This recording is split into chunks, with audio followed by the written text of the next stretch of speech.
We often find ourselves in a position where we are sort of stuck in a rut, and it's not exactly a good rut. For some of you, there's something devastating that's happened in your life, and you sort of sunk into this deep place of depression or hopelessness, and you don't seem to be able to get out. Or for others, maybe it's a destructive habit, a harmful habit that you've picked up, maybe even something like alcoholism, or maybe you're addicted to pornography. A lot of women are addicted to pornography, or over shopping, or overeating, or whatever overing you're doing, right? That is not exactly healthy, but you're just stuck in that rut and you can't seem to get out. For others, it's a rut of, destructive, unhealthy ways of interacting with other people, maybe even people in your family, where you've got this critical tongue and you just can't seem to stop finding fault and pointing out faults, and maybe you even have a short temper, and so you have these outbursts, and you're like, oh, I don't want to be doing this, but I keep on doing the same thing, and you're just stuck in the rut, and you want to get unstuck. Well, I want to share two Bible insights that have been very helpful for me. And the first one has to do with those of you stuck in a place of depression or hopelessness. I just want to be transparent with you.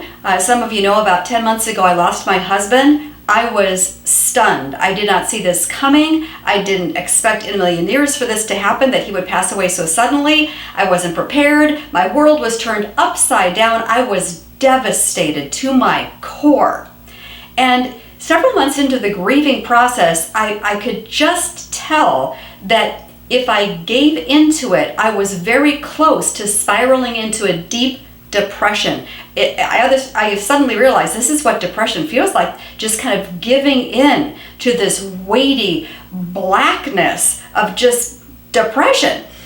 And I knew in that moment I had to make a choice to pivot from the past and to look forward, to say, okay, that chapter is closed. My husband is not coming back, and I will not dwell on that. I will choose to pivot and look ahead and say, God, you're still there. You still have adventures for me. You still have joy ahead. It's just going to be new and different. And so I purposely pivoted toward the future and said, okay, God, let's write the next chapter of my life. And this is really what Paul tells us to do in Philippians 3, starting in verse 13, where he says, forgetting what is behind and straining toward what is ahead, I press on toward the goal to win the prize for which God has called me heavenward in Christ Jesus.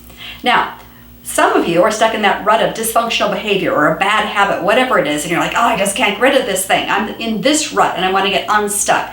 Well, let me share a verse that's been super helpful for me, because what I found is that I need a change of heart to get out of this rut. I need my heart's desire to change, and then God's strength to flow through me to make this possible.